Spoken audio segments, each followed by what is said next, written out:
பிரபாகரனே பெரியாரை ஏத்துக்கிட்டாரு அப்படின்னு பத்திரிகையாளர் கேள்வி கேட்குறாங்க. எங்க ஏத்துக்கிட்டாரு? அதாவது எம்ஜிஆர் ஃபோட்டோ இருந்தது, அப்புறம் சுபாஷ் சந்திர போஸ் ஃபோட்டோ இருந்தது, பெரியார் ஃபோட்டோ எங்க இருந்தது? எங்க ஏத்துக்கிட்டாரு? அப்படின்னு நம்ம சீமான் கேட்குறாரு.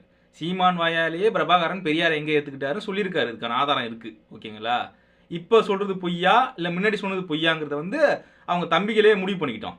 அவர் எவ்வளோ நேர்மையான ஆளுன்னு. இப்போ நமக்கு அது பிரச்சனை கிடையாது. அடுத்தது என்னன்னு வச்சிங்களேன், இப்போ இந்த நியூஸை வச்சு ஒரு நியூஸ் கார்டு போட்டாங்க. யாருன்னா சன் டிவிலையும் நக்கீரன்லையும் போட்டிருக்காங்க ஒரு நியூஸ் கார்டு. அந்த நியூஸ் கார்டு பிரச்சனை இப்போ யாருக்கு?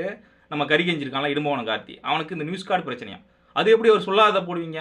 பிரபாகரனே சொன்னாலும் பெரியாரை நாங்கள் ஏற்றுக்க மாட்டோம் அப்படின்னு சீமா சொன்ன மாதிரி நீங்கள் எப்படி போடலாம்? அவர் சொன்னார். எப்படி சொன்னார்?